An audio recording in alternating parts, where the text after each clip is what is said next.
Hello and welcome to Seance here on the Adventure Archive, our Deathtrap tomb design stream. My name is Ryan, and with me we have the man himself, Sersa Victory. How are you doing today, Sersa? Oh, I'm hanging in there. I am glad to be back for our third episode. Yeah, Fourth episode, I think. fourth episode. Yeah, and what are we doing today? Yeah, they're just flying by, aren't they? So tonight we are going to continue our process of collaboratively building a Deathtrap dungeon on stream in the style of something like the Tomb of Horrors. In previous episodes, we talked about establishing a theme and then included coming up with some theme verbs. We've also talked about coming up with interesting, unique mechanics for our adventure, which I believe included us putting together an idea for some papercraft bones, a papercraft skeleton that you can assemble throughout the course of the adventure. Last week, we talked about death, which was a lot of fun. So I definitely recommend checking that episode out, where Ryan and I used our theme verbs to come up with interesting, engaging, sensational, and sometimes even rewarding deaths that the player characters might suffer in the course of our Deathtrap dungeon. So tonight, I'm going to talk about moments, and more specifically, moment-driven design. Now, last week, the way that we did our exercise was we had on the left side of our Jamboard, we had some note cards or little post-it notes that we set up, and those had the various verbs that we came up with in episode 1. But on the right-hand side, there was these little moments like reveal a secret or make a hard choice. And those were not picked randomly. Those were actually examples of what I call iconic dungeon crawl moments. And tonight we're going to create some of those iconic moments for our Deathtrap dungeon. Before we get into the meat of that, though, I wanted to ask you, Ryan, about the Victory Basic stream that you ran, Ooh, okay. where you took the players through a pretty classic deadly dungeon on stream. It's a great playlist. I recommend checking it out on the Adventure Archive YouTube channel. But I wanted to ask you if you could pick out one moment from your time running that game that was your favorite, what would it be and why? Oh God. I yeah.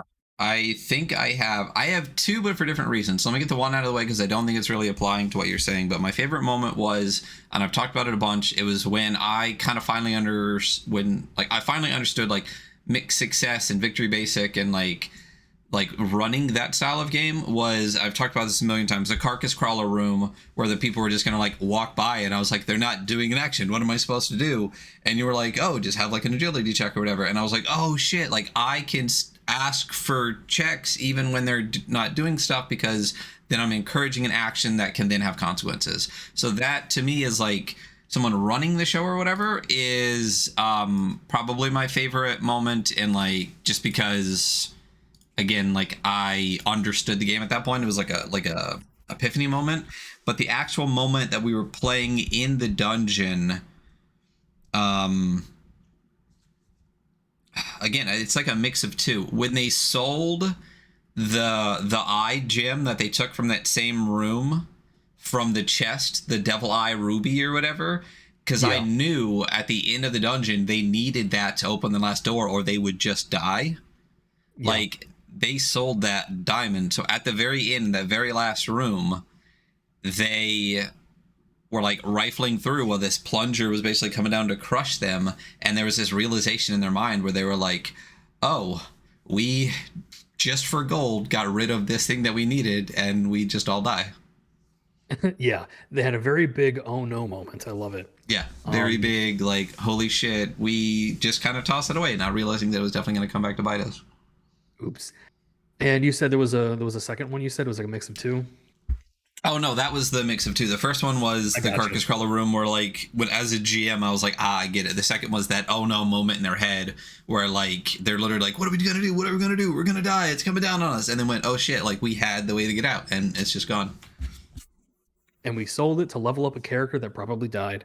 Um, I think my favorite moment from that adventure was when it was in the very first session where they encountered the dragon idol and the kobolds, and how you had used the dragon breath from the idol to separate the party. And I remember, I think it was both Hunter was the wizard, and then there were the other two characters, a dwarf and I want to say like a cleric, and they were trapped. They were also surrounded. They were low on hit points, and I remember Hunter being like, "Well, I only have one spell left, and it's Mage Hand." And he had that moment of inspiration to try to use Mage Hand to pull the lever in the throat of the dragon idol to turn off the spigot of fire. And I think he rolled a mixed success and it ended up like moving and incinerating some kobolds too. But that was one of my favorite moments, this moment of inspiration of aha, like, oh, I can use my ability and then there's some interesting risk here. Like if I roll poorly, I'm going to end up accidentally just making the fire worse, right? So You there's a know, reason that I and bring these up. Oh, go on. Sorry. well, that moment specifically, and it's a great example. And it's such a great example of something we're going to talk about because when I did that, we had already talked about moments, and one of the moments and things that we talked about, and I don't know if I want to, you can stop me if I'm saying too much here, like specifically talks about like you could always like separate the party or separate the party from something or whatever. And that literally flashed in my head where I was like, this is a perfect time to use this thing we've talked about. And it was Exactly like, right. boom, they're separated. Yeah. So That's awesome. So the reason I bring this up, I'm not just to wax nostalgic about the game, but these are the things that players take away from them when they play a good dungeon, right? And what I want to help folks do tonight is learn how to design their dungeons so that you can create those kinds of memorable moments that really make a dungeon stand out as fun and unique, right? So I want to ask you one more question before we uh, jump into our exercise tonight. Can you name a dungeon adventure you played where you felt the opposite, that there wasn't really anything interesting going on? And, why did you feel that way? What was it about that adventure that made you feel like, there's just really nothing that's grabbing me? So two parts of that. One, I have the memory of a goldfish, so you're really asking a lot here. And two, let's go to our my personal weekly fuck 5e bash here. Oh boy. Pretty much anything ever written as like a published adventure for 5th edition. I mean, That there's Ryan 5e just corner, I love it. yeah.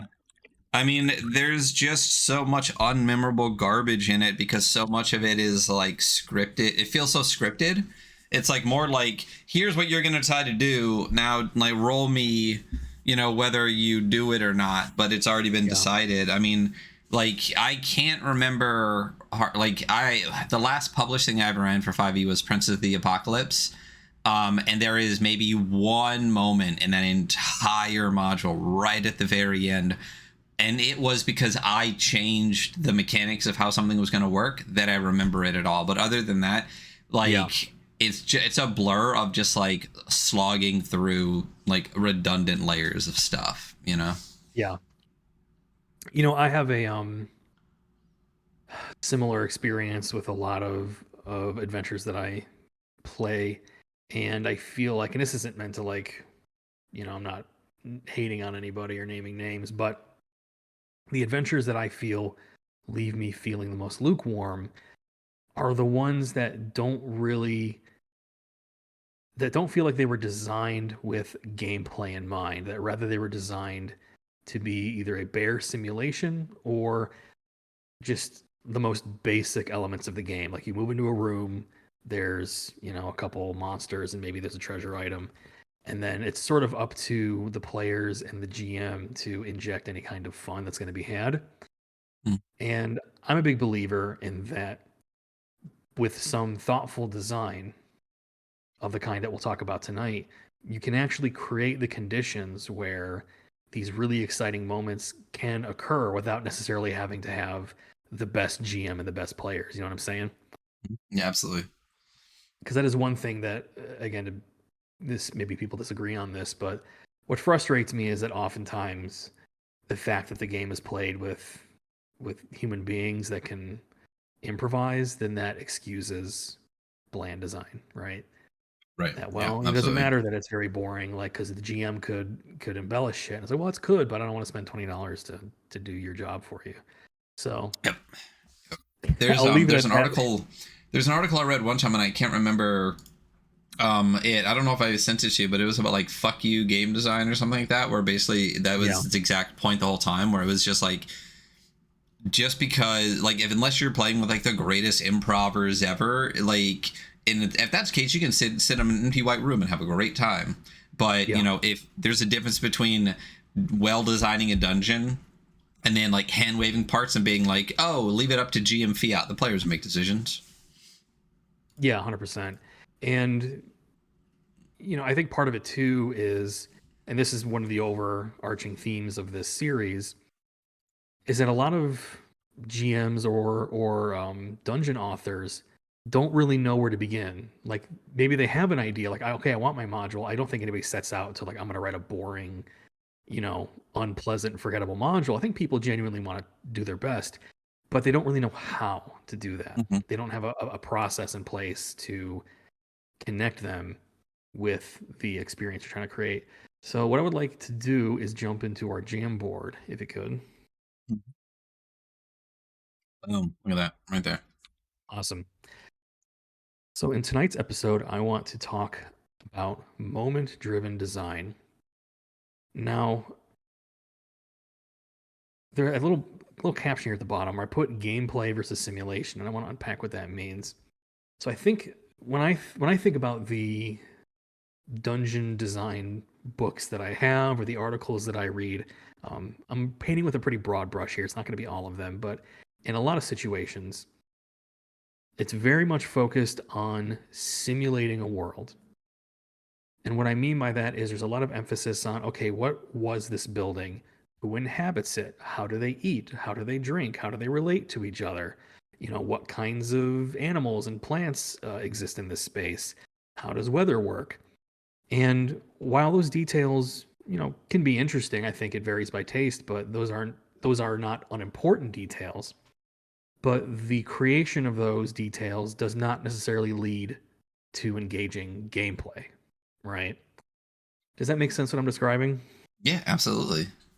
And is that been your experience? I know that you every once in a while will read some dungeon design books and articles. I mean, do you feel like that's something you come across a lot, where you read something and it seems like it's more just telling you how to decorate or how to create a meaningful ecology, but less about, like, okay, how do I design a game, right?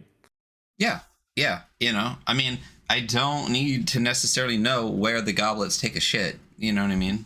Yeah, Like, that's just kind of how I feel about it. And we'll get more into like gameplay versus simulation. But yeah, like, it's just a series of like, this is how caves are and stuff like that, versus like what can I do. So yeah, I completely agree. Like, oftentimes it'll come across that, not even just in adventure design, but even in just like mechanics design and stuff too. Like, so much like simulationist stuff as opposed to like gameplay in like things themselves. It's like, I could build an entire world, but now, like, what am I supposed to do in it? exactly right. And how do I take what, again, aren't necessarily unimportant details? I do think that, you know, spending some time to think about the relationship between, the monsters in your dungeon and who eats what and who used to live here and what is it built out of. Those can, give you some interesting ideas.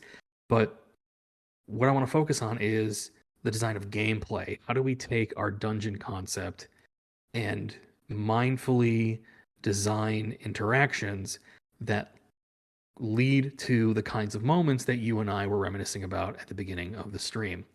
So if you want to jump to the next slide here, there's a term that you'll see in some game design texts that describe game design as a second order design problem.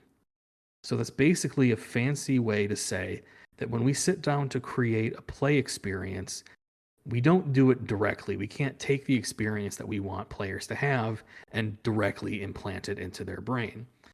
What we can do is create rule systems, create game effects, create scenarios that when the rubber meets the road, they call it the runtime behaviors of the game, that leads to the kinds of play experiences that you want players to have. And there's a lot of reasons for that, involving like incentive systems, like what does the game reward, what does the game punish, what does the game make easy, what does the game make difficult.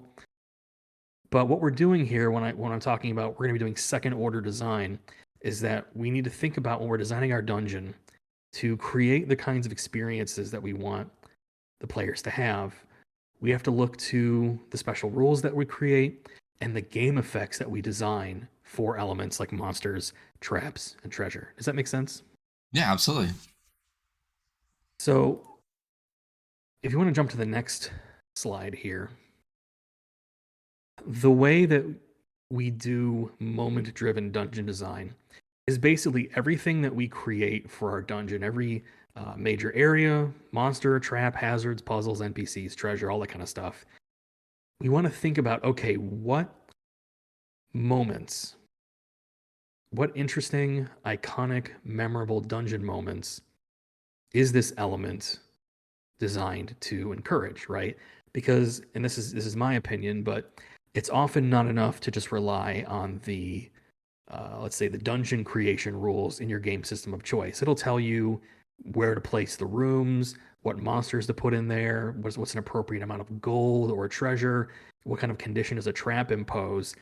But to really make the dungeon feel like an engaging play experience, you've got to take it one step further, in my opinion, in my experience, and think about, okay, I've got a monster, I have a snake in a hallway, and it's not enough to just say it does 1d4 damage plus poison on a bite, but rather, okay, from this menu of moments, which I'll talk about in a second, which one of these does it encourage?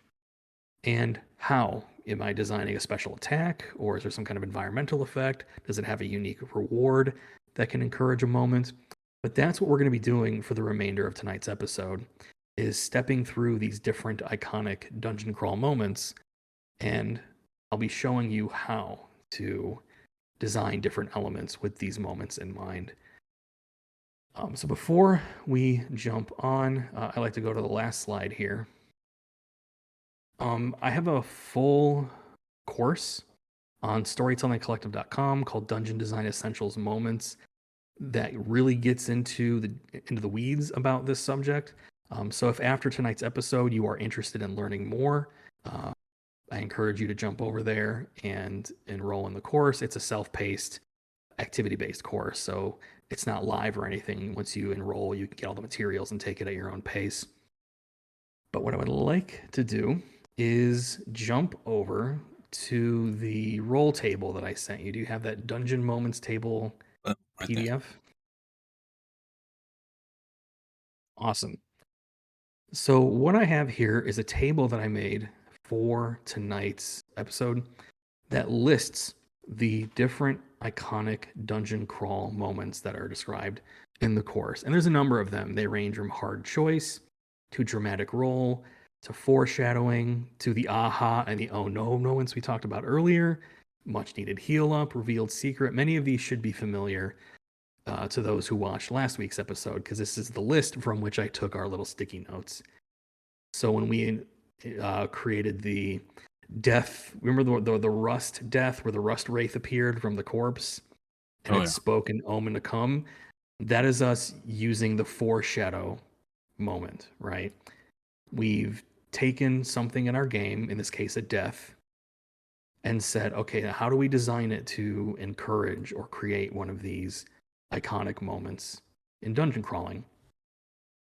And I don't think I mentioned it up top. I do apologize. But the thing with the dungeon crawl moments is that this is what players play dungeon adventures for. That when they sit down at the table and play a traditional dungeon crawl or a Deathtrap dungeon, they expect to have a certain play experience. They expect to see certain things, to do certain things. And this is a way for you to help think about, how do the different elements of my dungeon get me there, right? So what we're going to do is design a couple different elements for our dungeon, which we named, by the way. Yes. Do you Yeah. want to tell folks what we decided to name our Deathtrap dungeon? Fishbowl memory, Sersa.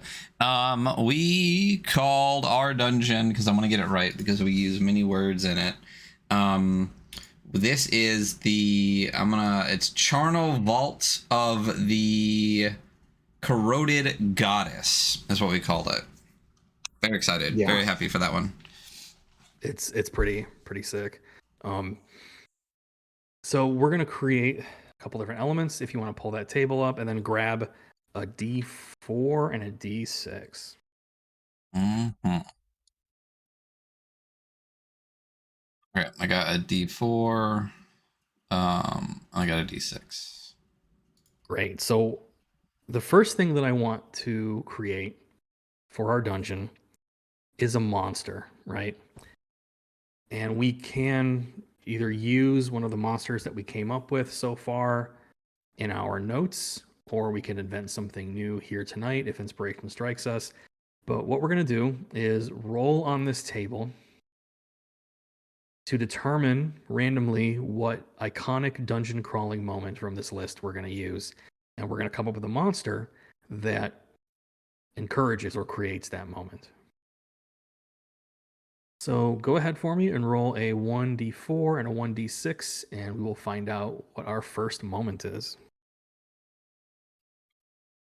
1 second. I want to tweak this page just a tiny bit. Sure thing.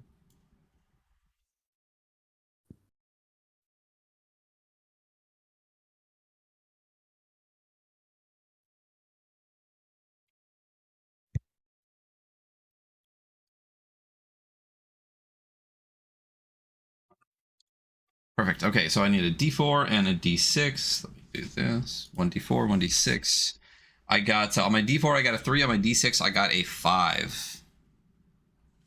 So that moment is rescue. So the rescue moment is when one player is put into a spot. In this case, there's something about the monster that requires another player character to rescue its victim. So I have here, I'm going to be referring to the materials in the course. I'm going to scroll down here to my reference doc, which the course includes a huge list of all the ways that you can design a monster to encourage the specific moment. So we have the rescue. So I'm going to read to you kind of the two ideas that we might go with for this monster. Are you ready? Mm-hmm. So one way that a monster could encourage the rescue moment is that it has a powerful limited use ability that debilitates a player in some way. So for example, it could constrict a single player character, or it could trap a player character in a soul gem, things like that.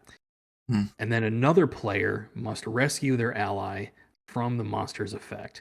And there's actually an example of this in one of my modules that you ran on the Adventure Archive, Tomb of Mercy, where there's a Death Knight that traps a player character in its cursed sword, and that player character has to name an ally to rescue them. And if that ally doesn't rescue them before the start of the next turn, the trapped character, their soul is lost forever, right?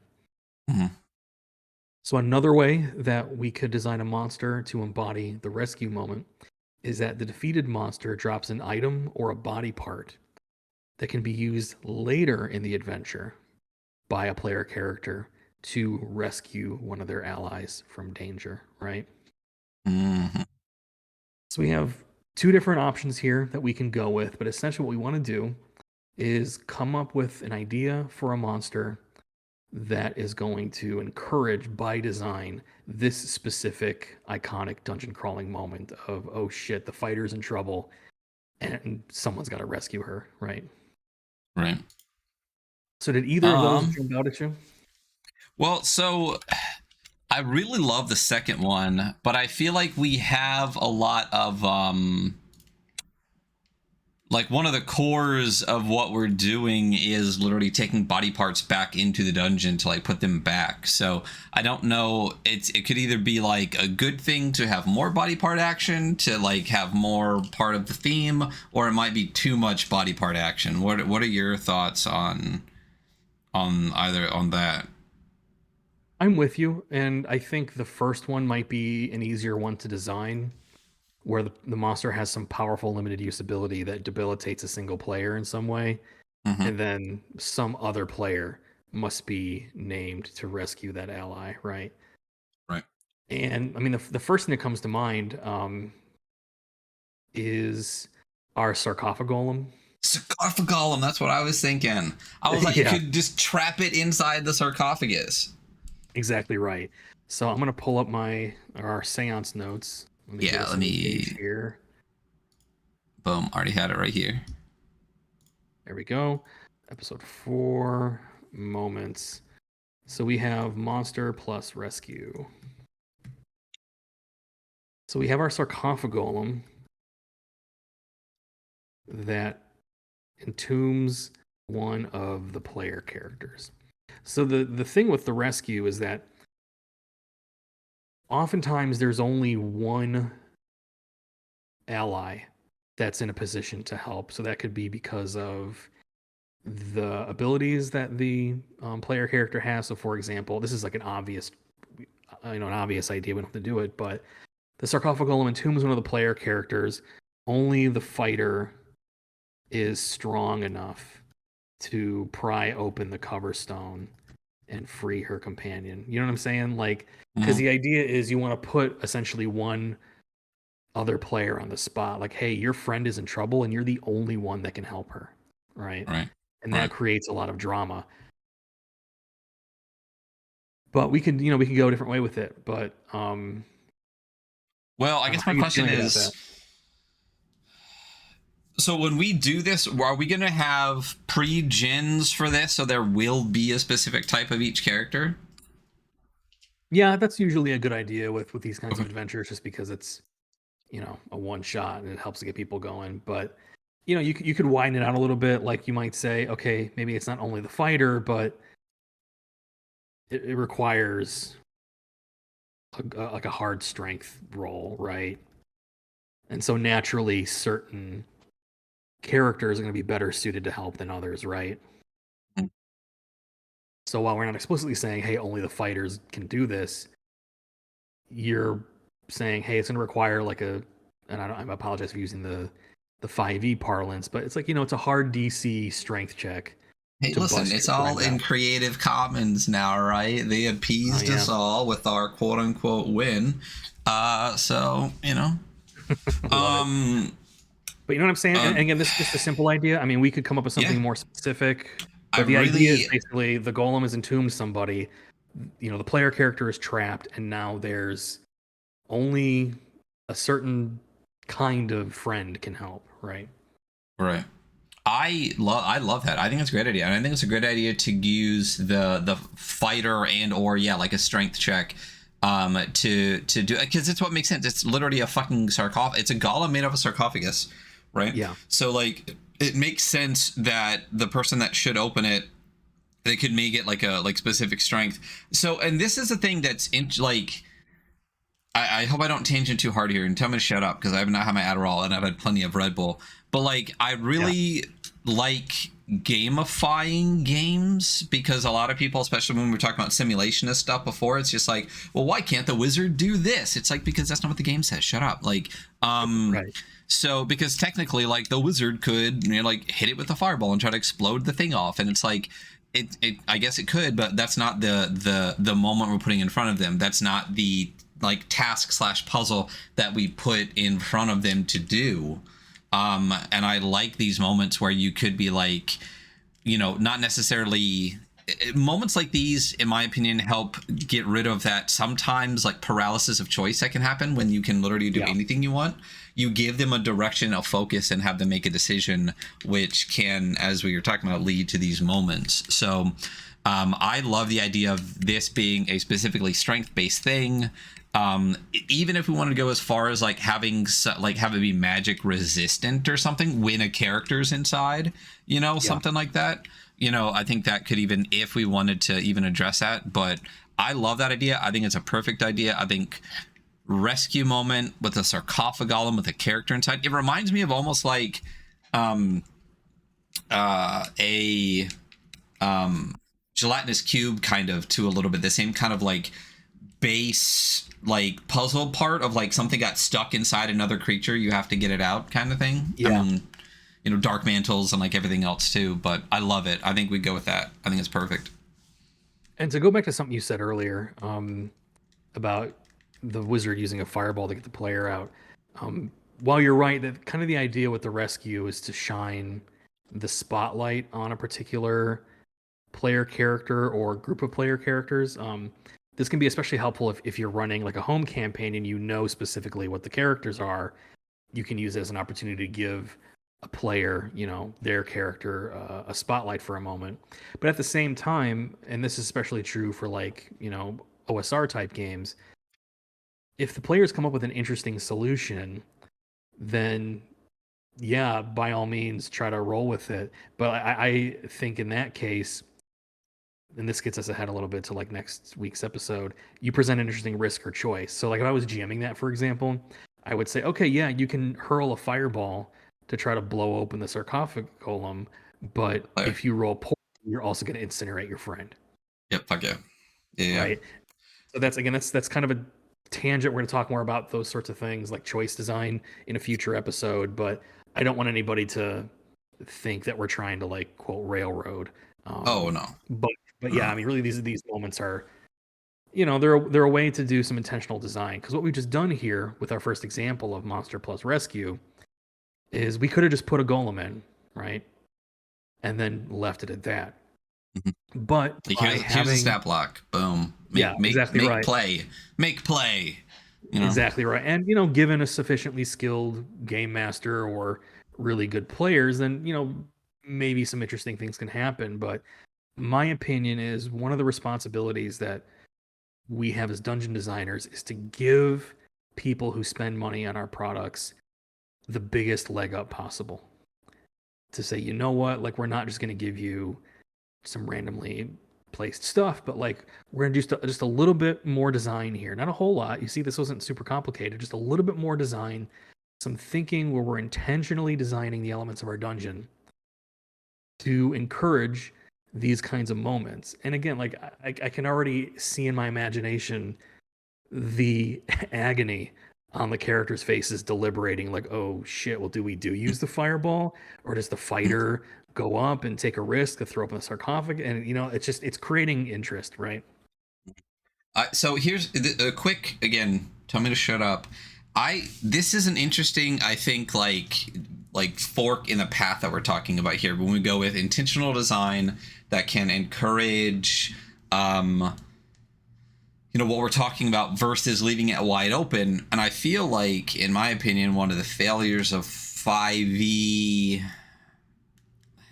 I'll use that, maybe that's not completely what I'm trying to say, but this is when you can split from a little bit of, and again, maybe I'm wrong, narrative design play, storytell design play in games that have mechanics versus like design and gamified gameplay, right? So like we're giving a puzzle here that's a little bit more intentionally designed, right?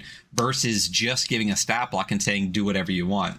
And on the right, the latter path that I was just talking about, I think that can really feed into that like kind of critical rolification of games where it's like, okay, you didn't give me a whole lot.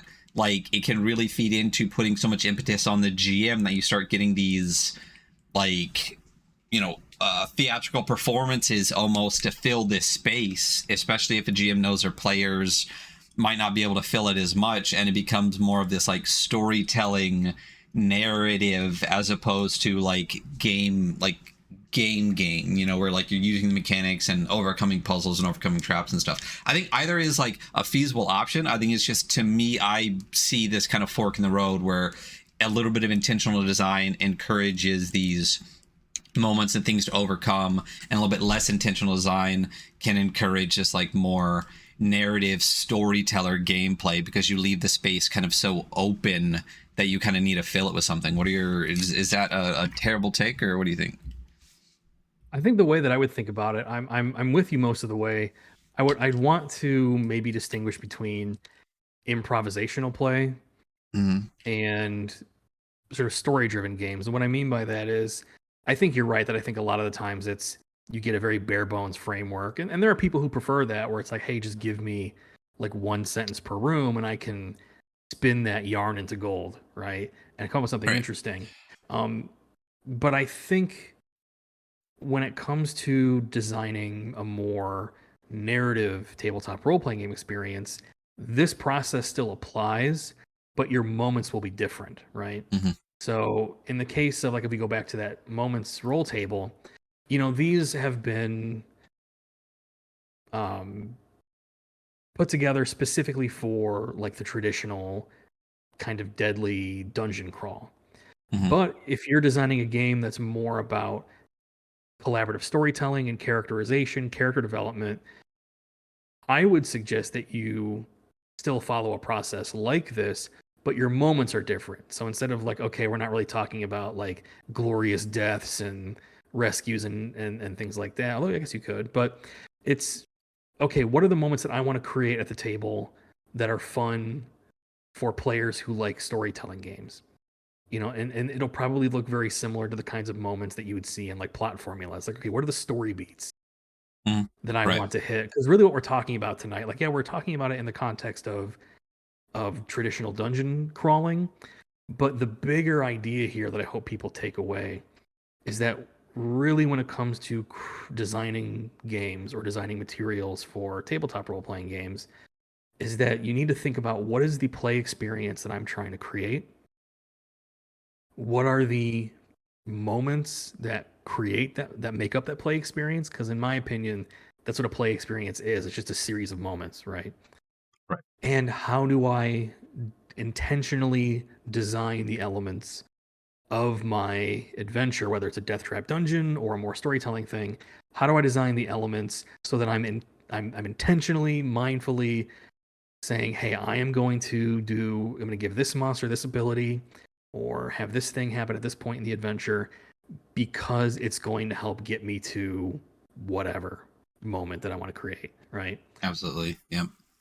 It's the same. I don't know if there's a lot of people in chat who work in like design fields. That's my regular day job is I work on design systems. And it's the same sort of thing there. Like when we're designing interfaces for software or websites or digital signage, we don't just sort of throw things on there, you know, and hope that it works out. We go, okay, we're trying to create a very specific kind of experience for a very specific kind of audience.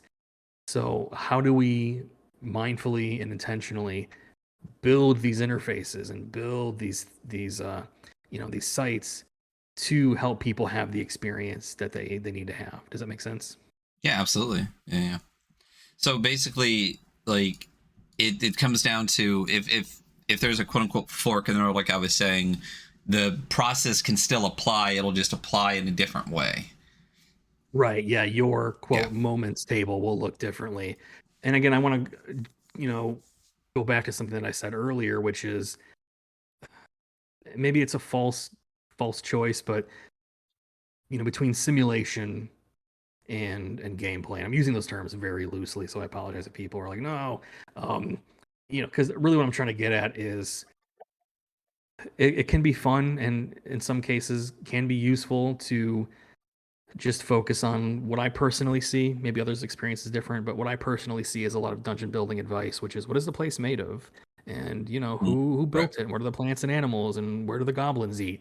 Again, Mhm. those maybe can be inspiration, but that doesn't lead to good gameplay. And I don't see a lot of okay, how do I make the dungeon fun, and how Right. do I design Right. the elements of my dungeon to create those fun moments. So that being said, why don't we go back to our random moments table Mhm. Yep, we're good. and The next thing that we're going to create is a trap. Okay. So go ahead and roll for me a d4 and a d6, and we'll see what moment we come up with. Ooh, got the old 33. Oh boy. And that is the revealed secret, one of my favorites, right? Ooh. So what we're going to be designing here. Yep. Oh, go on. Sorry. No, go for it. Go for it. My brain sparked as soon as that popped up. So what are we designing? I want to see. That's awesome. That's what I wanted. That's what I'm hoping for, right? With not just this exercise, but all of them, is like, oh, the second that we start to approach dungeon design in this way, the inspiration just flows. You know what I'm saying? So Absolutely. we have a trap, and the moment is the revealed secret. So here are the ways, some of the suggested ways, sorry, that a trap might lead to this moment of the revealed secret. And as the name implies, we're in a dungeon, and oh, something that we didn't see before, something that's been hidden has been revealed to us, and that's cool. It's the Zelda moment, like da-da-da-da-da, right? So a disabled trap could potentially dispense an item that, if used correctly elsewhere in the dungeon, reveals a previously hidden secret. So maybe they disable a trap and they manage to pull some kind of component from it, and that could be a key item elsewhere that reveals a secret. Another thing that we might do is that the effect of the trap gives the victim a temporary way to detect some kinds of secrets, but at the cost of some other ability. So the example I have here is a kind of hallucinatory venom.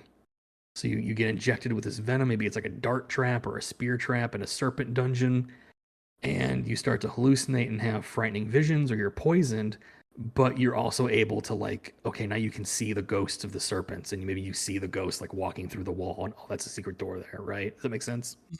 Yeah.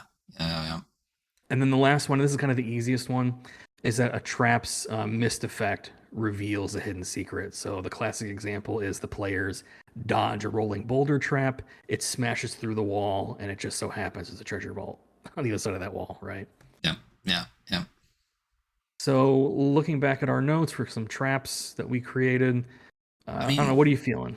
I think we already have this made. Honestly, I think we have this one done already. I'm looking at the recap of episode 3, the very top one, exposing, weathering, foreshadowing later, where we have that room that requires that protective wax. But like first time the character dies, because that's a trap in and of itself, right? The rust wraith of the corroding dungeoneer mixes with corrosive elements, forming a corroded rust wraith that speaks a warning of a danger to come. That isn't that like the idea of like a trap that like gives you could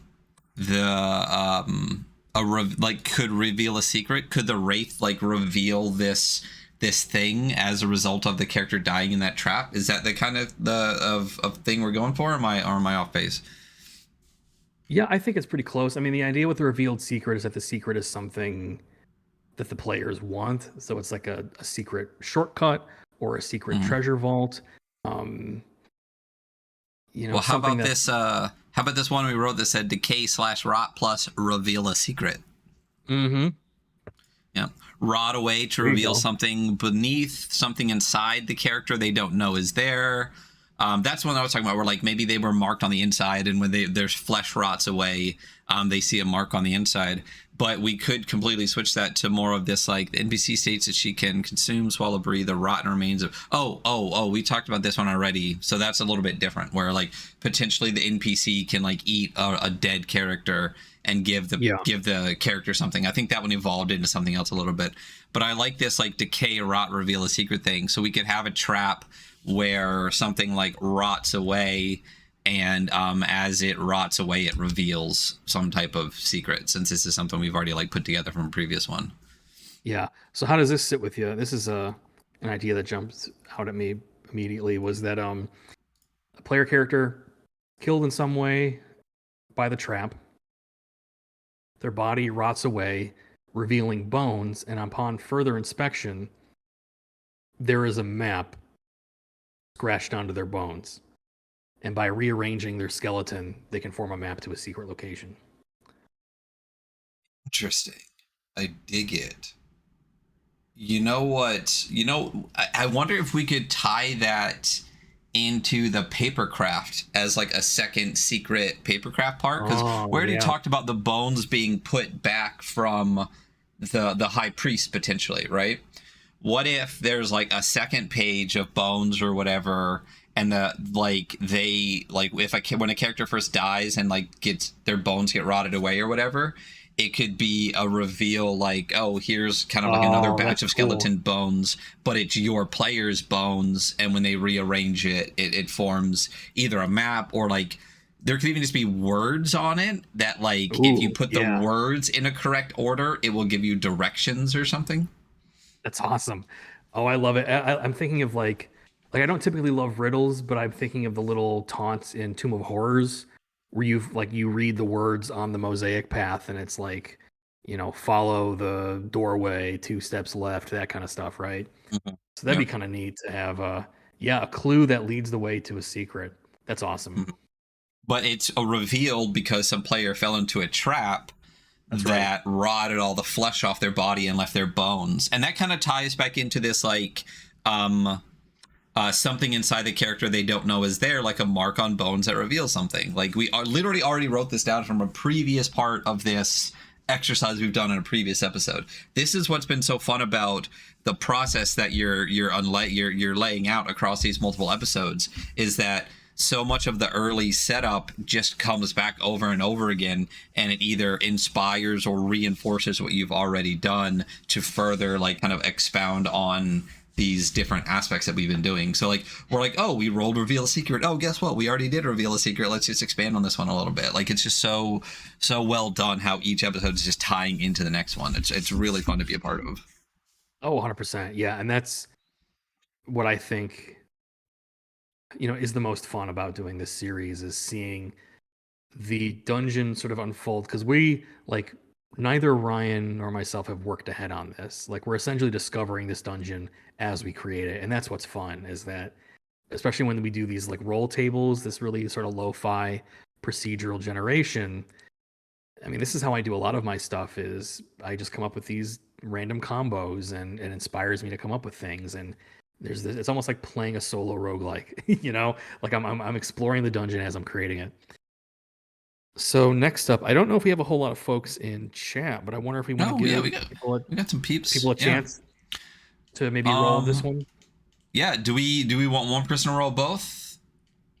We can have maybe one person do the first D4 we see and the first D6 we see. Maybe we can grab those. Okay. So if someone could just roll exclamation point, just type exclamation point D4, and we'll take the first one. No, you can't roll D4, Jason. You gotta just exclamation point. He rolled a 20 on a D4. Just throwing that out there. Um, just critted the shit out of that 20 so hard it multiplied by 5. Wow. Yeah, it's a good job. All right, so we got. So is it Mate V7 or Matev 7? Rolled a 1. Okay, and then Jason, why don't you go ahead and roll me an just type exclamation point D6.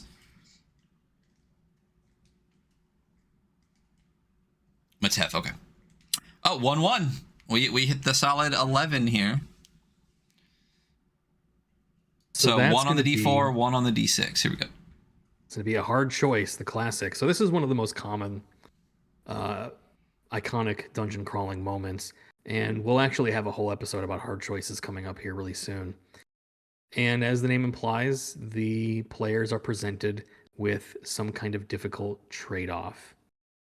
Now, this next thing we're design is an NPC. So you have an NPC plus a hard choice. Ooh. So I'm going to put these in my Oh, we already have this notes too. here. Wow, we already did that. So I'm going to read to you what we can do with an NPC Mhm. to create. There we go. So with an NPC, the obvious one is an NPC can offer the players a hard choice. So this could be either a mutually exclusive choice, like, hey, there's two different things that you can do. Neither one is right or wrong, but both have unique benefits and drawbacks. This NPC can offer a risk reward choice. So it could say, I have this thing I can offer you. It's relatively low risk, but low reward. Or I can do something else for you, player characters, but there's a higher risk that it'll screw up, but the rewards are potentially greater, right? Which I think this is something that we touched on in our previous notes. Um, Another way that NPCs can be used to create this moment is that there may be more than one NPC, and the players have to make a choice between which one they pursue. So there could be, let's say, in a classic OSR mega dungeon, there's two different factions, and it's like, okay, I can go to the hobgoblins or I can go to, the elves, and they both have unique benefits and drawbacks to their friendship. But if I befriend the elves, the hobgoblins are going to hate me, and vice versa, right? Mhm. So another way that a hard choice can be, or that NPC can be used to create a hard choice moment, is that the players have to decide whether or not to keep an NPC alive. So the NPC may provide some sort of benefit, but the player characters may have an option to slay that NPC to get some other benefit, right? So what are you feeling? I mean, I know we have kind of some notes we've made about our two NPCs. We've got like a priestess with iron bones, and we have like a demi lich that's hanging out. Let's see here. Yeah, an Yeah. iron crypt thing. We can already borrow bones from her at the Yeah. risk of Well, destroying or angering it. so we, what did we talk? What are you talking about? We talked about The potentially episode like, two. well, we talked about, I think we expanded on it last time a little bit, or was it after the stream that we kind of chatted about it? But we talked about potentially having like pretty early on, you go into a room and like the room has like an antechamber on each side, and one is like the high priestess and who looks like, a high priestess, and one is like maybe a high priest who looks more like, yeah, like a lich or a demi lich or something like that. And I think we talked about having like the body of the first player that dies can be taken to one or the other one, and Yeah. the priestess will pray, because I think it was about mourning. I think we rolled something for Oh, mourn. that's right. Yeah, so I think the priestess could mourn over the body and you get some type of reward, but also I think maybe there could be a drawback to her choosing her. And then the other one, the creature, that high priest, quote unquote, would actually consume the flesh of your fallen comrade and give you both a blessing and a bane for that. I think was what we kind of chatted about a little bit, and I think this That's kind of right. reinforces it. Literally exactly what you said. Like, pick two NPCs, one will like you, one won't. One, like, you get something, but there's a drawback to it. So I think that like really like the roles we just did, including roles from chat, perfectly tied into almost everything we've already written. The sarcophagus, the decaying something to reveal a secret, and now this are all just pulling back into things we've already talked about. This is awesome. You couldn't have planned it better. And yeah, Seriously. and that's one of the most fun parts about traditional dungeon adventures, for me at least, is deliberation, right? Like, I think just over the past week I've run 3 separate dungeon adventures with 3 separate groups, and a lot of the time is spent with the players sort of wringing their hands and being like, oh shit, like what do we do? Like, I think in the last game I ran, there was a basilisk, and the players had an opportunity to fight the basilisk and kill it to lift a dangerous curse. But they were like, oh, is the curse bad enough to have to go risk and fight the Hydra? Or do we stick with it? Like, that for me is, one of the essential parts of the traditional dungeon crawl experience. It's kind of like a strategy game, right? You're thinking about what's our next move and how is this going to have repercussions in the short and the long term, and or it could have lore repercussions. Like in this, we have the high priestess, and I see we have in quotes, like she's sort of the good one, right? But then you Mm-hmm. have the high priest, and he's the one that eats the body rather than mourns it, and he's the bad one, and each one has its own unique benefit and drawback. And I can already picture groups deliberating, like, okay, well, which benefit do we think we want more? Pardon me, which drawback do we think we have a better chance of mitigating? Which side do we like just aesthetically? Like, are we team priestess? Are we team evil priest? Like, there's just so many layers. And again, by just doing what I think is a little bit of extra design, just going, okay, we didn't just throw an NPC in here, but we thought about what are the interesting moments that people play dungeon crawls for, and how can we intentionally, layer these moments on top of the elements of our dungeon. So real.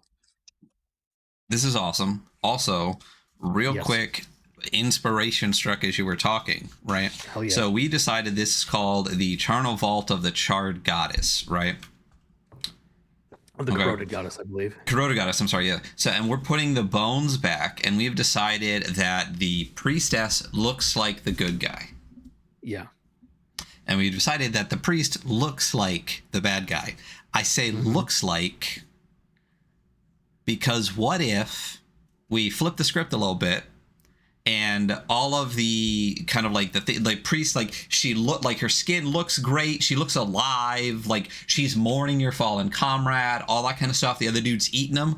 What if the thing inside the eventual BBEG, right, is the corroded goddess of the high priestess, and she's the bad one all along, and the high priest, who a lot of people can be like, oh, he's like, he eats flesh, like he's clearly like looks like a freaking lich. Like, what if he's the good guy actually all along? And when if a lot of people will follow like the high priestess thinking they're getting something good, they eventually open the vault of the BBEG, and there's this corroded goddess that's basically like, ha ha ha, thanks, like here we go, we're gonna go fuck everything up now.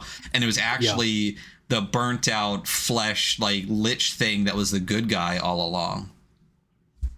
Yeah, that's definitely something that we can try to thread through some of our future designs. Is all right, so we have this sort of little story going on behind the scenes of our adventure, where okay, we have this high priestess and she outwardly seems to be, on the good side, but maybe she's not, and maybe there are clues throughout the dungeon where it becomes sort of like a meta puzzle, right? Like, well, if players pick up on certain details, they may you know start to suspect that the high priestess and the goddess may not be exactly who they present themselves to be.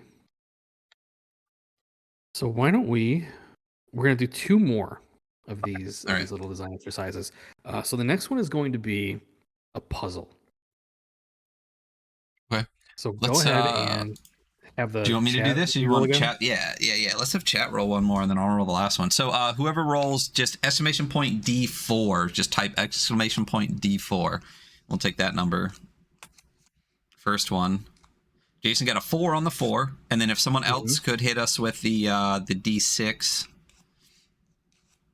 exclamation point D6.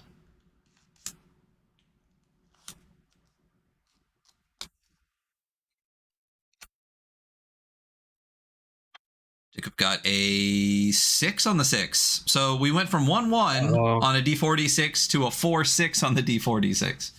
Oh, this is a little daily double wild card. So this one on the chart is roll again twice and combine. Oh shit. So let's go ahead and get. How do you combine? We're going to talk about that in a second. Oh, So all right. go ahead and let's get some folks to roll. We need two more of these. So two more D4s and two more D6s. Okay, so the first two D4s and the first two D6s we'll take. So we got one D4 that's a 3.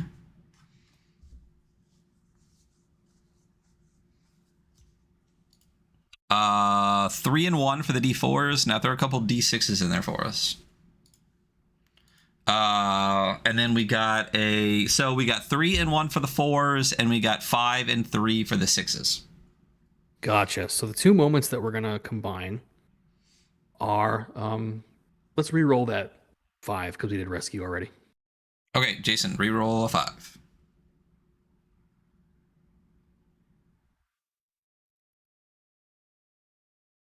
Two. Glittering Horde. I love it.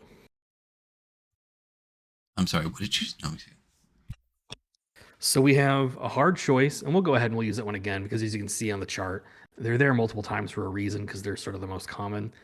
So we're going to create or make some notes for a puzzle. So puzzles are kind of tough to design. We'll kind of talk about that in a future episode. Maybe we'll bracket this and use this as the basis for our puzzle episode. But essentially what we're going to do now is come up with notes for a puzzle in the dungeon that presents both a hard choice and a glittering horde reward.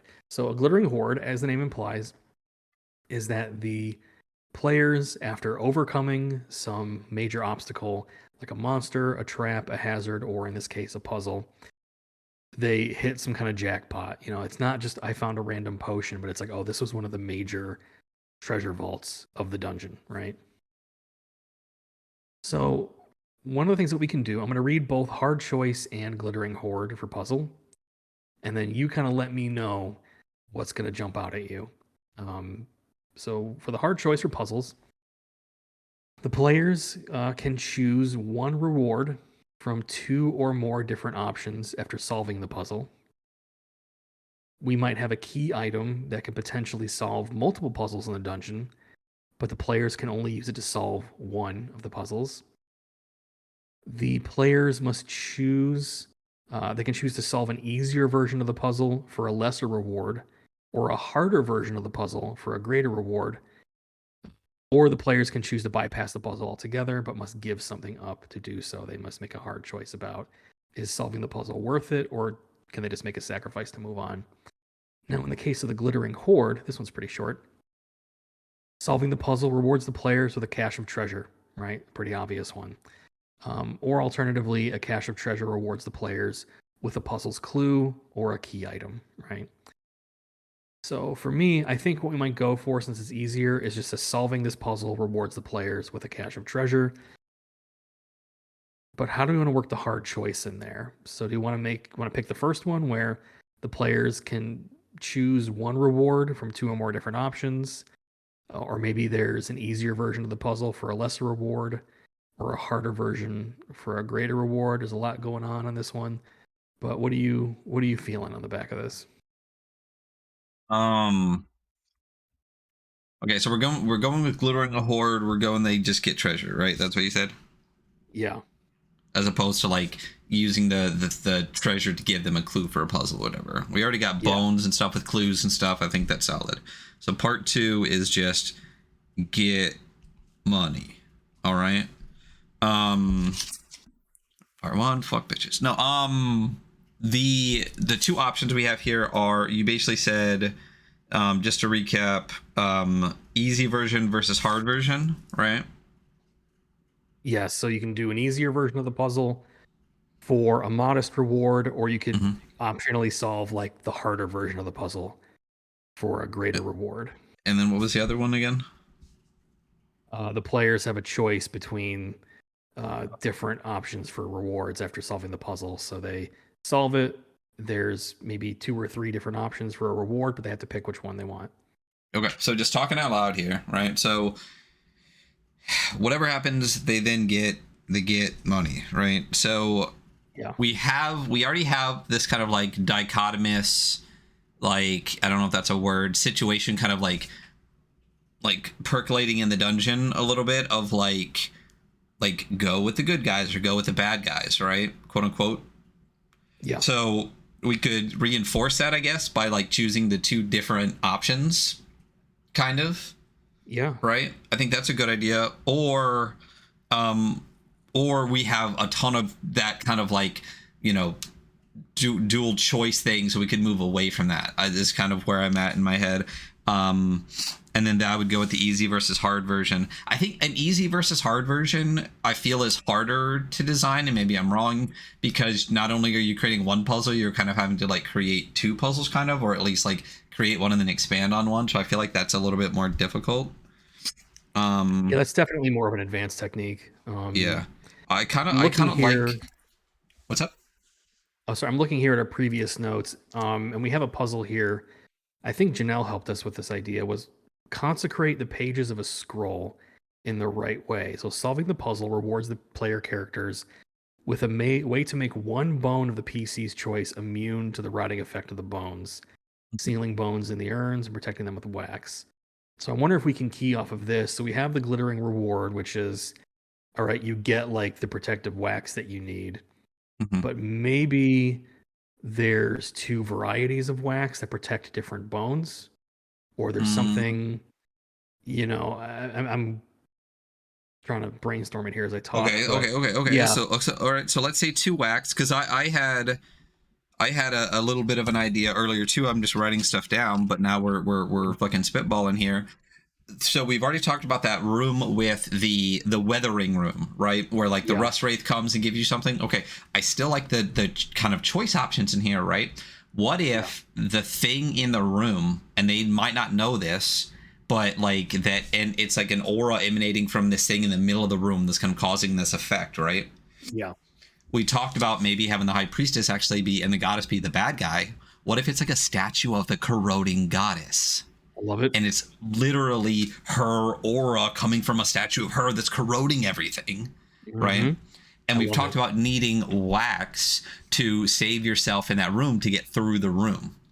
Yeah, So what if that's bad guy wax, right? Because you're actually protecting yourself from the corroded goddess. So it's almost like the lich's wax could get you through the corroding stuff. And then like maybe wax that's leaning more from like the goddess side, if we're doing 2 different wax things, could yeah. protect something in a different way. Like that's a possibility if we're going to do 2 different wax things. But I like the corroding goddess statue as a trap, because that's also like a wait a minute, why is a statue of the goddess the thing that's corroding us? That could be a little clue Yeah. in the future to it's the bad guy.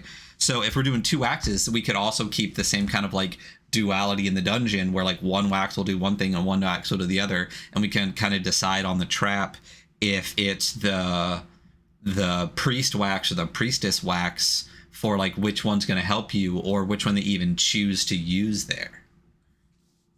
Love it. So I'm picturing like, we don't have to get into the super specifics of the puzzle this episode. We'll do that in a later one. But we have a puzzle where we have these scrolls or tablets or something. We need to consecrate them in the correct way. When that happens, a cache of protective wax urns is revealed. There's some mechanism that's like, okay, you can only take one kind.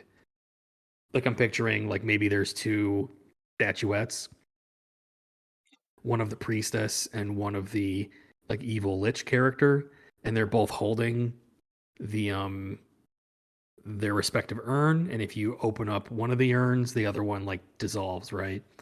Some Uh-huh. kind of curse. And then I'm thinking with the good priestess wax, what do we have? She mourns, and the evil priest eats. Right. So maybe that could be helpful. But I'm thinking like, an obvious thing would be the good priestess wax protects a bone, Mm-hmm. but the bad lich wax protects a player character. Ooh, So they that's have an so, because option. You know what I'm saying? They have an option here, like, okay, do we want to do we feel confident that we can get the bones through safely, or do we feel like we need to use this reward to protect one of the bones, or we have a bone that we absolutely can't lose? Or on the other side, do we want to use the wax to protect a player character from the corroding aura because they get affected as well? That's how they die and the rust wraith appears. Or do we feel confident that our saving throws are good enough, or maybe we don't really care if we lose a bone or 2? Does that make sense?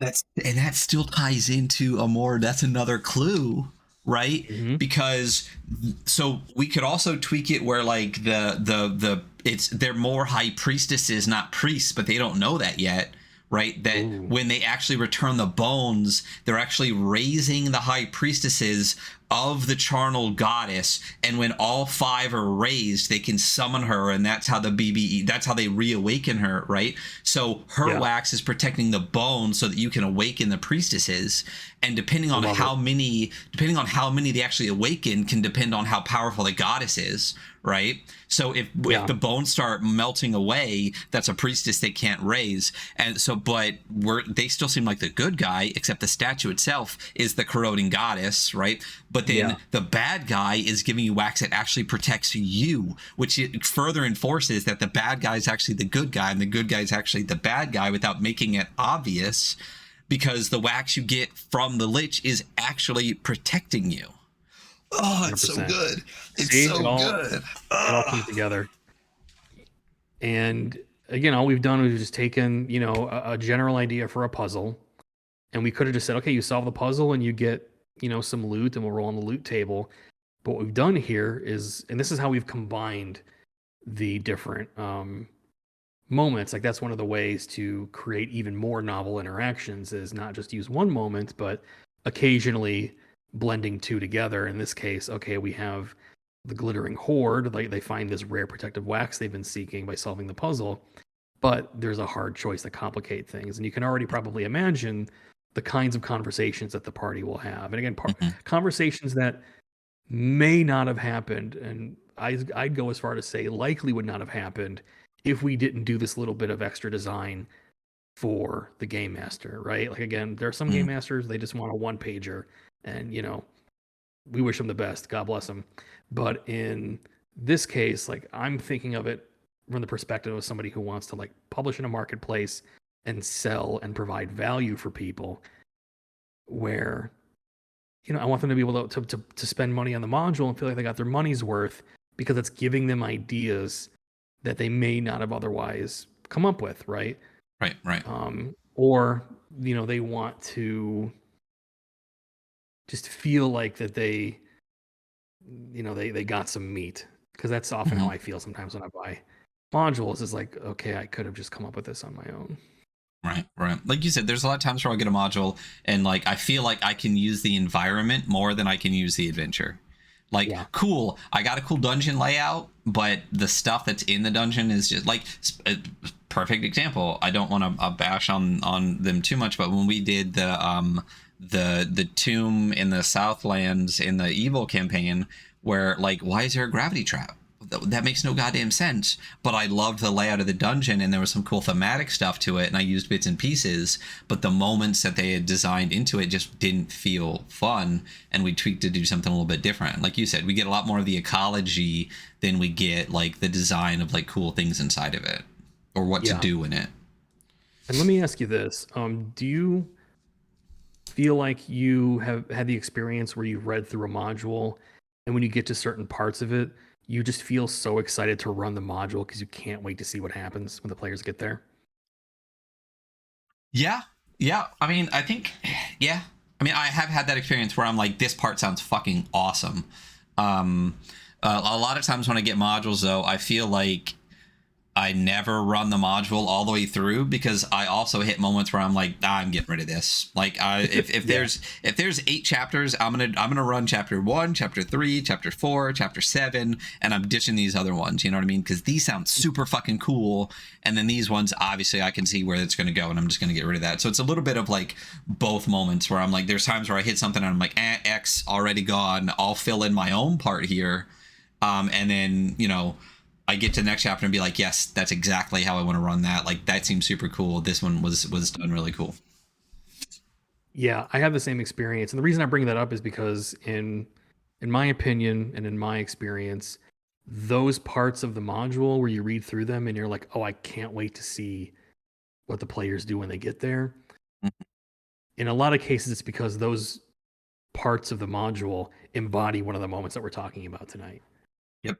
Yeah, 100%. Like, I can specifically think of chapters where I got to a module and exactly what we're talking about is exactly why the parts that I liked are why I liked. It literally was like, I can see my players hitting this and going, oh shit, Yeah, exactly right. Like, I'm running multiple groups through my first Dungeon 23 module, the Lost Caves of the Worm Witch. And while I didn't use for the Dungeon 23 ones in the exact same process as we're talking about here, because I'm trying to limit myself to like 15 to 30 minutes per room, I'm still kind of using like the moments tables and things like that. And there are a lot of parts where I'm very excited for my groups to get to those spots, because they're embodying some of these moments. And, to go back to what we talked about a few minutes ago, if you're a dungeon creator who wants to sell, her work on a marketplace, I think it's really, really a great sign that you're doing the right thing when people buy your work and they go, I'm reading through this and I see so many parts where I can't wait to run my own players through it. Because for me personally, as a consumer, the modules that I put away are the ones where I read through them, and there's just nothing that jumps out at me as being like, oh, I really can't wait to run my friends and family through this. It's just like, okay, well, it's clear this is just kind of made in Donjon, right? Like, so what we're gonna do is one more of our combos here. The last one is going to be Magic Treasure, a magic item. Okay, I'm gonna roll this. Chat. Sorry, you don't get it. You don't get it. Yeah. One thing I did want to bring back, so just we have a topic for this later when we do get to building out this trap, because I love this idea of the statue trap, is we have to concentrate something correctly. And we could either do it the same way and get two results, or what if it's actually the way in which it's consecrated gives you a different result. So like we could have pages we could have pages or something from the high priest, or pages from the high priestess. You still have to solve how to consecrate it, but if you use the high priest pages, you get the high priest wax, and if you use the high priestess pages, you get the high priestess wax. So it could be either way. It could be two different things before and a different result after, or the same thing before and two results after. But I think it's similar, but just we can decide on where like it comes from. But I have a whole batch of post-it notes here for that. Yeah. All right. So one more 1d6 and a d4 here. I'm gonna do those. So okay. Statistically, what are the odds of rolling a 33 again? I feel small. But that's what it was. And then I somehow, after rolling two 33s in a row, a 3 and a 3 on a d4, d6, I just rolled a 4 and a 4. And we've already rolled a 1 and a 1 tonight. So dice are hitting tonight. So a 4 and a 4 is a role-playing prompt. Dope. All right. So we not just combat stuff, like we're allowing the players to do fun role play stuff too. Super down for that. Exactly right. And so what we can do is we're going to design or jot down notes for an idea for a magic treasure that's thematic to the dungeon, which I don't know if we've done a whole lot yet of magic items or rewards. And this one is going to present the players with a role-playing opportunity. And there's a couple different ways that we can present an opportunity to role play with a magic item. But before we do that, let's pick the category of magic item, because that will determine kind of what we do with role playing. So do we want to do a weapon, like an offensive item? Do you want to do a defensive item, something more utility? What's your feeling? I feel like, here's the thing. I know we haven't even started talking really. We talked a little bit about the monsters people are going to fight, right? Yeah. And we've talked about like the utility of, like we talked about the wax a bunch. We've talked about the bones as items. We talked about secret maps hidden on players' skeletons and stuff. Gosh. I'm trying to think of either something that will help the most or something we haven't talked about. I feel like I keep saying this. It's like I could either do either one of these completely diametrically opposed things, right? I feel like utility versus defense is where my head is going. I don't feel like this specific one feels like they're fighting through it. I don't know if you feel the same about like kind of what we've been working on, what we've been crafting, as much as they're trying to figure out their way through it. Maybe I don't know if you feel a little different. I love utility items. Mm-hmm. It's important for a dungeon to have, a good variety of different kinds of rewards, which includes like weapons or defensive items. But I'm feeling utility tonight, like something that creates kind of a weird effect that's not really offensive or defensive, but is more kind of on the exploration side of the house. Does that make sense? Mm-hmm. Yeah, I dig it. Because we have the wax thing, but that's protective and that's specific to kind of like a trap or a pathway forward. So what else do we have going on in the dungeon that they might need to be now? And when you think utility, what are kind of like do you tend to go towards when you think utility? Because in my head, like utility immediately goes to basically like helping me. Like I think of things like a lantern that reveals, specific things, or something that helps me read a language that I can't otherwise read, or something like that. Where does your mind go when you think utility items? So for me, utility items tend to fall into two like super broad categories. They either open a path or regenerate a clue, and those are very broad, right? So like to the examples you gave, like, okay, I can now decipher a language. That could mean it's an item that helps generate clues, right? It helps me read about lore in the dungeon, or it gives me some information. And then opening up a path could be literally like opens up modes of movement for me, like it lets me fly or lets me like gaseous form is an effect I love to use. Because it lets, okay, now I can move through like a crack in the wall or through a portcullis, or I can avoid like a falling rock slide, like that kind of stuff.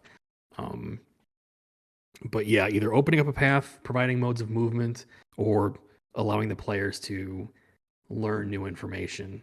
I love playing clerics primarily because I love divination.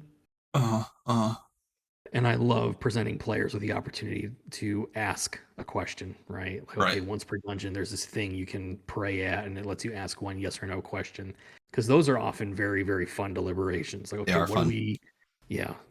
We had that. We So maybe had we could that do in something the like Victory that. Basic game. We had that Cyclops with that you could ask one question to, and it was like a question about like the dungeon or whatever. But then you got like the behemoth eye, or the beholder eye, or whatever, Yeah. that revealed something.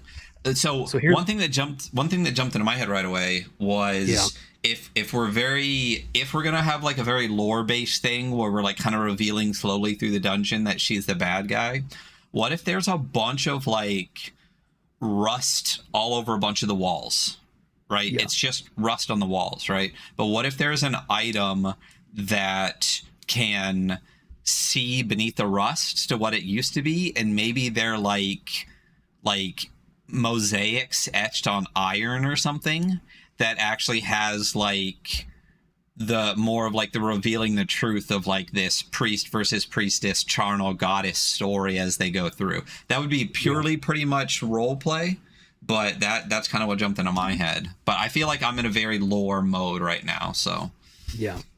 what were you thinking? I'm in a pretty similar mindset because my thought was going to be that the magical item uh, is some sort of etching acid, or it could be Mhm. like a staff of acid that shoots, um, like allows you to sort of clear off rust or etch images onto something, or that kind of thing, right? Mhm. And because it's a utility item, like I said, it's either opening a path or generating a clue. So I'm thinking that it's an item that can be used to essentially etch something that the player character's role play. So I'm kind of working through it as I'm talking, so I apologize. But I'm picturing a scene where, let's say we have a sorceress, like a half elf sorceress, and she has this staff of etching, right? Staff of acid engraving.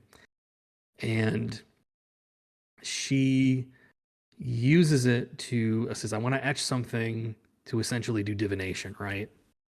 Like I want to generate a clue about the dungeon. And I go, okay, so you burn it onto this, you need to find something that's made of iron. You etch it on there. Describe to me the scene from your past, right? That's always a classic one. Like tell me something about your character's past that is then etched onto this piece of iron. Let's say they destroy the sarcophagolem, which is made of iron, or they destroy that knight, and they go, okay, we're gonna etch something on the shield. And okay, tell me what scene from your past is etched on there. And depending on what they role play, the GM will give her a different clue about the dungeon, right? Okay. Okay. I see that. Um, I think that's a good. The night one too is a good time to get that, because didn't we already talk about the night Well, etching that's right.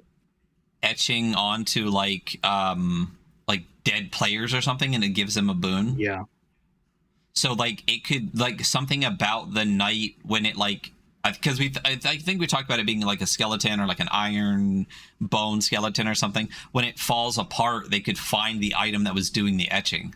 that's awesome. Yeah, What if, so we could potentially combine the two a little bit too, where like you can etch onto something in order to do whatever. What if there's also, and this might be too much, what if there's also like a secondary effect where you can like, the item allows you to kind of like almost do what I was saying, like pierce rust a little bit to see what's underneath, or maybe clear away some like lightly rusted stuff or whatever. So there's like a major effect and maybe a minor effect to the item. Or Yeah. maybe you can use the major effect like one time, and the minor effect could be more utility as they go through the dungeon. So they get like a big reward and then like a small reward as they go through. And by being able to clear a little bit of rust on the iron, since it's already kind of what it's talking about with like etching the iron, they might then be able to reveal these like not clue but lore bits as they go through too. There's an option to do maybe like a minor effect and a major effect for the item, because then that could help reveal like the little lore bits as they find like, oh, here's a chunk of iron. Maybe if I like use the stuff a little bit, it'll drop some rust off, and I see the goddess murdering everyone and their mom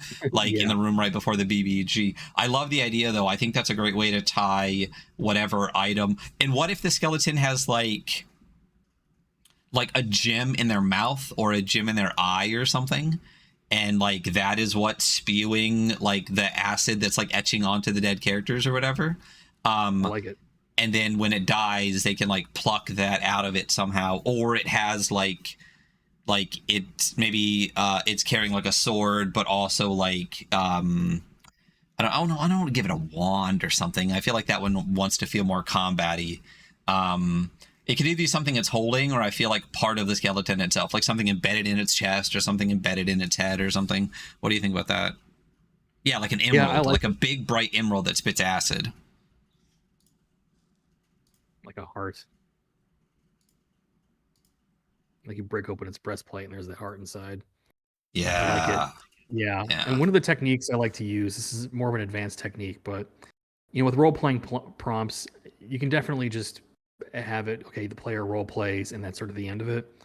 Uh, for me, I like to provide the DM with high level categories and say, okay, ask the player to role play and then pick one of these categories that has like a mechanical effect on the game. Mhm. Tomb of Mercy does this because there's the part with the fire mace Right. where the player characters are asked in turn, okay, I'm, this kind of enemy, how would you defeat me?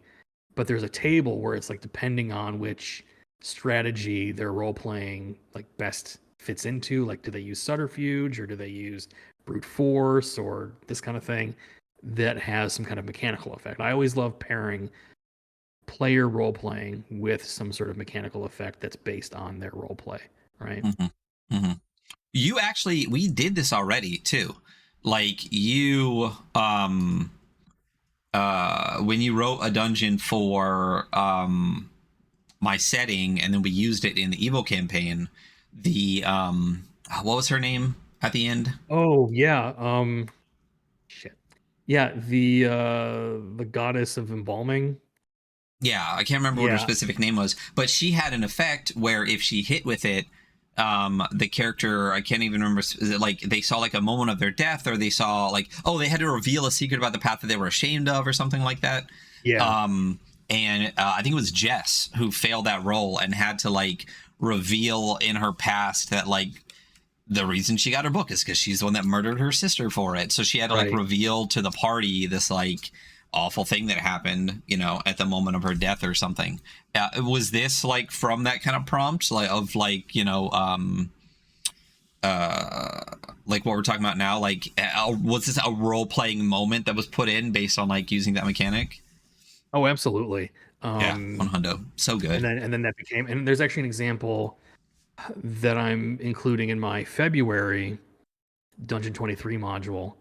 I'm gonna pull it up here real quick, but they encounter like this animated tree in the bottom of this sort of like Aztec style catacomb, and the tree wakes up after being asleep for so long, and he's sort of the keeper of the family trees, right? And he laments that, okay, it seems like the Jaguar princess, her bloodline is down to a trickle. The tree doesn't realize that the player characters are pirates, so he's like, well, I'm glad to see some descendants of the Jaguar princess returning to the ancestral temple. What are you doing to find a mate and bear more sacred children? So the player Hmm. characters are given an opportunity to role play here to kind of give their specific, uh, you know, answer. Like, okay, what am I doing? Well, I'm going out to the taverns and trying to woo as many mates as possible. Or, I'm a cleric and I'm just trying to go and spread the word. And if the faithful are drawn to me and they want to bear a child, then they'll do so. But the thing is, depending on what their answer is, and each pirate in the adventure has a vice they pick. If they role play their vice, so one of them is like the bottle, right? So it's like my vice is the bottle, so I'm a pirate. So I'm going to be hitting the bars. I'm going to the taverns when I'm on shore leave, and that's how I'm going to find somebody to knock up, right? And then has different effects. It has different mechanical effects depending on what they choose. So that's something I want to call out here is that while, Deathtrap dungeons aren't necessarily like story driven affairs, I think there's still interesting opportunities to present the players with role playing prompts, provided that you then take their answer to the role playing prompt and, give some kind of mechanical weight to their choice. Does that make sense? Right. Yeah, But absolutely. that way, that's not just like pure role playing for role playing's sake, which Right. is not something that I personally enjoy. Yeah, well, I mean, you do that a ton in your adventures and stuff, like there's a lot of times where it's like gosh, what's the one I'm trying to think of? It's like was there a part where there was like the masks, and like depending on like what you do, or like the way in which I think someone in the chat even said the hymn and then Acropolis of Mailed Fist. Like, Yeah, 100%. it's like, here's a role-playing moment, but like if the players, like, here's also like 6, these are probably the kind of things that they're going to do. If they do this one, they get this mechanical benefit to doing it, Exactly right. Like here's another example from that same module. And I'll just sort of read to you if you don't mind, if you'd indulge Yeah, me. But yeah. there are 4 wide kneeling stones that have been laid onto a floor hewn from some hard translucent substance. A dark abyss swirls beneath the floor. Set into the southernmost corner of the diamond-shaped chamber is a boulder of smooth, glittering stone, its face pockmarked like the surface of the moon. A large 2-pupiled jade eye has been chiseled into the center of the sphere. So unknown to the players unless they investigate or use divination, it's actually a scrying monument for the beholder. That's the final boss of the module. But there's a role-playing challenge in this room where it says if a player character kneels, they see beneath the translucent floor scenes from the underworld. Throngs of broken bodies under crumbling mountains, wailing figures clutching at flesh flayed by wind-blown daggers, and rivers of gore stalked by giant jaguars. You ask that player character to name one deceased rival, enemy, or other despised person that they knew personally. That player should describe why they despise this individual so much and what fitting punishment they are enduring in the underworld that everybody can now see as part of this role-playing opportunity.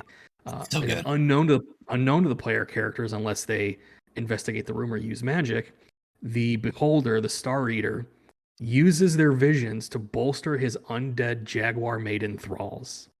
So let's say someone's like, hey, there was a traitor that I knew, and he was cursed to be hanged over and over again forever in eternity. One of the jaguar maiden thralls will gain a power that allows them to, strangle, essentially constrict and strangle a player character, right? Yeah, that's so good, dude. Like, and I feel like we're doing at least like a mini versions of that as we go through here too, especially if we have like when these bones are being used, it's like empowering the future stuff later and whatnot. So like that's just such a good mechanic to, especially if we can somehow tie like a role playing bit into like what they're doing and whatnot. That's just, it's so good and dark and fucked up, and that's just why I like your stuff, man. Thank you. So the last thing I'll say before maybe we open it up to questions and start to wrap it up is, there's a lot of moments that are on this table that we didn't talk about. I would definitely recommend that people go to storytellingcollective.com, where you can take the online course, Dungeon Design Essentials Moments, which gets into very deep detail about all the stuff that we talked about tonight. But really the main takeaway that I hope people got that they found helpful was that, we're game designers, right? We're not necessarily just creating a simulated world that the players can run around in, but we're trying to create a very specific kind of play experience that appeals to fans of Deathtrap Dungeons. And because all game design is a second order design problem, I can't take the experience I want you to have and stick it in your brain. All I can do is create, game effects, mechanics, monsters, traps, NPCs, puzzles, treasure, and so on, create game effects that are deliberately tuned to encourage the kinds of moments that we want the players to experience. Things like foreshadowing, or the rescue, or revealed secret, or glittering horde, all these kinds of things. And then I would say too, even if you are not creating a traditional dungeon crawl adventure, I would invite you to think over, okay, what are the specific kind of generic moments that I want to create for my style of play? Maybe I do want to do something more story oriented. So maybe there are moments that are more similar to story beats that you would see in like the Lester Dent plot formula or the 7-point plot formula. And how do I design the things that are in my adventure with intention, with mindfulness to, encourage those moments to happen? So I think before we wrap it up, are there any questions in the chat? Hopefully people found this helpful. Oh yeah, chat's been kind of going off tonight, especially Matev here has been killing it. I mean, this is so we've talked at length about this, and I've seen the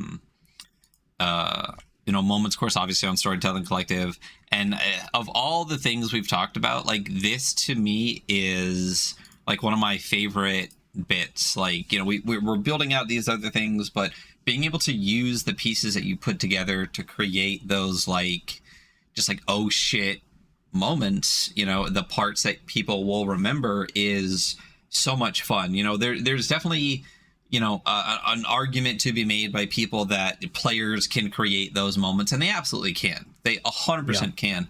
And you're not talking about railroading people into these specific things. You're just talking about like just a little bit more design to help players get to those really fun, interesting moments that will be memorable in the future, which is, it's a great way to create that, because you can't bank on a group of people just constantly creating these like awesome situations over and over again. You know what I mean? Some people they haven't had their Red Bull or this or that when you get people to a table. Yeah.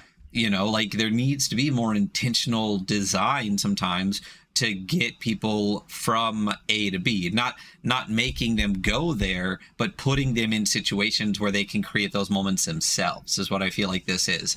It's not, I never even thought of the concept of railroading for something like this. Like I said, I think it's more about creating the structure for people to have those good moments than it is forcing moments on people, Yeah, because that's all you can really do.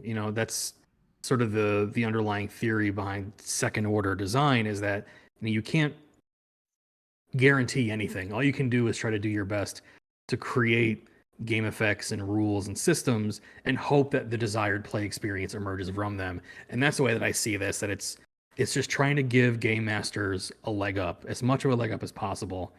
And from a commercial perspective, just try to provide as much value as possible, because like I said in a previous episode, as a player, if I'm sitting down at a table and it's like 2d6 orcs and treasure, like I'm pretty easygoing at the table.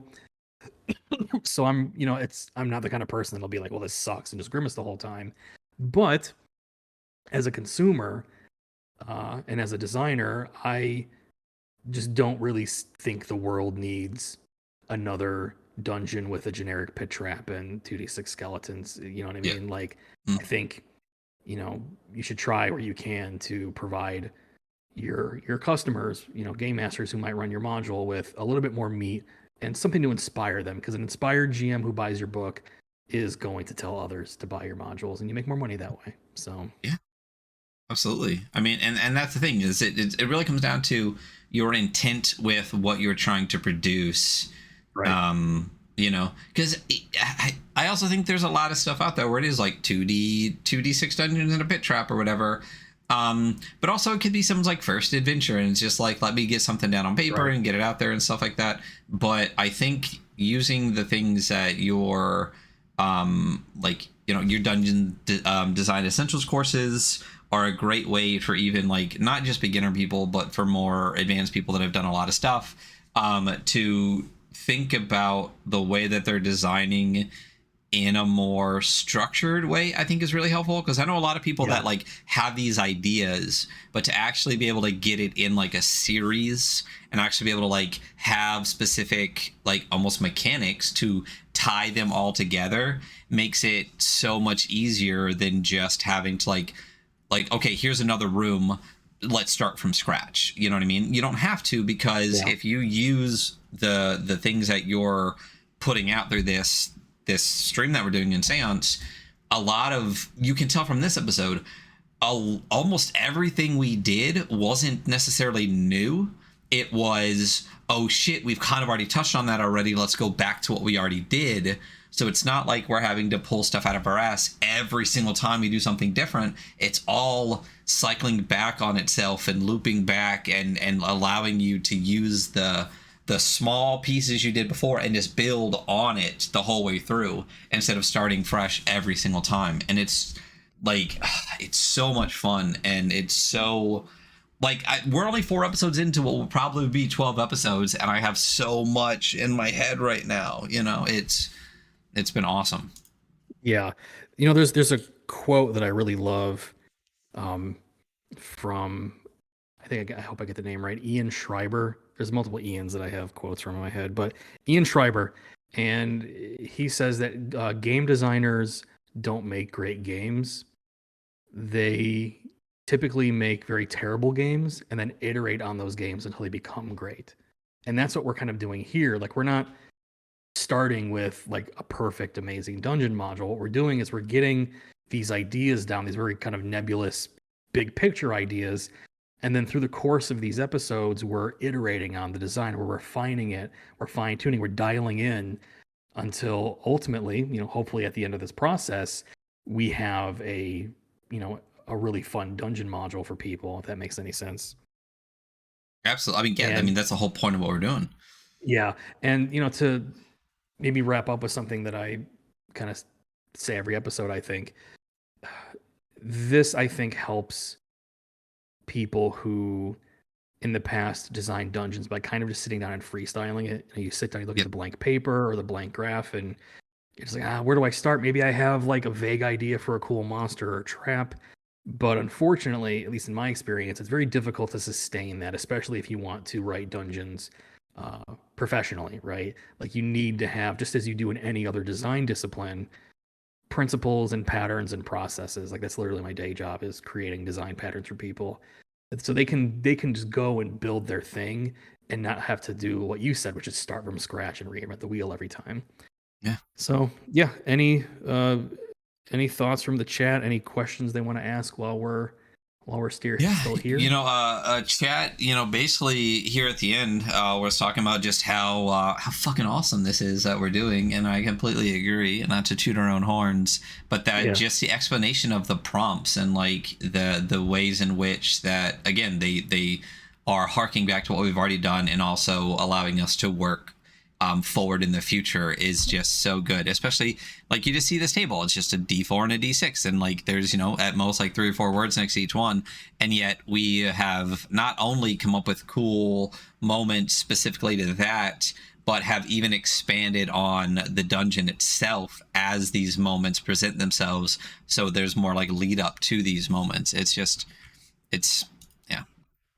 Absolutely. And if I could pitch the course one more time, it does include like worksheets and cheat sheets. So one of the things that you could even do when you take the course is print out these sheets that help you brainstorm ideas for moments in your particular dungeon. And the last lesson in particular, lesson 3, it's a short course, it's a mini one, but I'm scrolling through it right now behind the scenes, and it's just thousands of words of, here's literally every moment and explicit bullet points on how to create monsters, traps, puzzles, and treasure with each different moment. Like, it's really huge. So I think it's, you know, will add a lot of value for people, and it's relatively affordable. I think right now it's only like $13-15. So yeah. I'm already shooting a Jason, wonderful Jason, does most of our graphics works and stuff like that. He also puts everything out on YouTube for us. I just want to make sure the link to that course is actually in the YouTube description.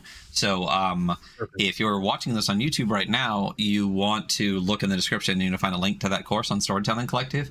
And once I get the podcast, if you're listening on the podcast, just so you know, it is the storytellingcollective.com, and you'll look under the courses for Dungeon Design Essentials Moments. Also, even when you just go to the main Storytelling Collective page, you can scroll down to the bottom and see the whole list of the courses from Sersa, especially around the Dungeon Design Essentials. So definitely, want to be pushing this course all the time. It's inexpensive. I've gone through it.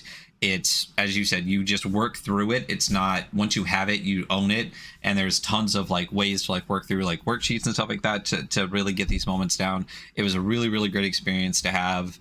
And that's why I said, I've seen a bunch of this stuff before and we're pulling it in because, I've gone through that and I've seen it from Sersa and stuff like that. So that's something that I personally highly, highly, highly recommend, especially with, you can see how this works live in design. And we only did 4 or 5 of these. So getting a lot more expansive in being able to use these moments. I feel like this is almost a scratch on the surface of all the stuff that can come from that moments course. I 100% definitely highly encourage you to download that and go through that if you're doing any type of dungeon design, adventure design, and even game design stuff. It was really, really enlightening and helped me develop myself as for none of the games that I've ever written, because I haven't written any, but my understanding of the design and the adventure and stuff like that. So highly, highly recommend that. Is there anything else that you want to plug here as the end, as we're wrapping up? So what I'd like to do is give a little preview. So next episode 5. Hell yeah. We're going to be talking about map layout. So we're finally about almost halfway through the series. We haven't drawn a map yet, right? We're going to start doing that. And we're going to use a process that I put out a free little ebook about called Cyclic Dungeon Generation. And I'll talk more about the inspiration for that from the Roguelike Unexplored. We'll also use some random tables to generate terrain and create challenge types. And we'll also roll to add terrain to those rooms and reskin them to match our theme. So that'll be fun. Check that out. And I guess in terms of pitching, I recently added a bunch of stuff to my link tree. So that's linktr.ee/Sersa Victory. That should be in the chat. There should be a Sersa command, ! Yep. Sersa. So I have all my stuff up there, including a new course on Storytelling Collective that just got released today. And that is Write Your First Gothic Romance. That was your course? It is, yep. Dope. I saw that email and I was like, I feel like we talked about that a little bit. And then I saw that one pop up and I was like, ooh, I got to come back to this email. Yeah. So in this course, you can learn to write a 3,000-word short story in the style of the mid-century Gothic romances. The ones where it's always a woman in a wispy dress running away from a castle, scared. So if you're into Gothic fiction, romance fiction, if you're a new writer, experienced writer, I would definitely recommend checking that out. It's gotten a great response so far. So thank you to those of you who have already enrolled. And yeah, that's all I got. Yeah. And then we are, if you're watching this on YouTube, you already know that we're at the Adventure Archive here on YouTube. We recently did a rebrand, which has been really, really cool. We got away from more of a dragony, dicey, kind of logo to this clean, sleek, awesome new layout. Very excited for that. So you'll see that change here on YouTube. And if you're listening on the podcast, check out the rest of our stuff. We have a lot of actual plays on the YouTube. And once this actually hits podcast, we're going to move a lot of those actual plays over to that podcast as well. And the other thing that I do quite frequently here on the Adventure Archive is the Weekly Scroll podcast, where we do game reviews and a lot of interviews with the creators of the games that we're talking about. We rate, review, read through, and do deep dives, sometimes hours-long deep dives into games and really dig into their design, the art, the mechanics, all sorts of everything you get when you get the game in your hand. So that's the Weekly Scroll. You can find us on Twitter and Instagram for the.adventure.archive, and then ADVNTR archive on Twitter. And the Weekly Scroll has its own. We are the.weekly.scroll on Instagram and weekly_scroll on Twitter. So check all of that stuff out. That is us here, and you will find us next week, same time, 7 o'clock Tuesday, 7 p.m. Pacific time Tuesday for the next episode of Seance. Sersa, This has been so much fun, and we are only what, a third of the way through the just the play-in courses for right now. And I'm so excited to get to the next episode. This has been a great time. Thank you so much. Well, thank you. Yeah, this has been an absolute blast, and it's just going to get better from here. Yeah, absolutely. So that's it. I'm very bad at ending because I can't shut the fuck up. So I'm just going to stop talking. Goodbye, everybody. Bye. Good night, folks.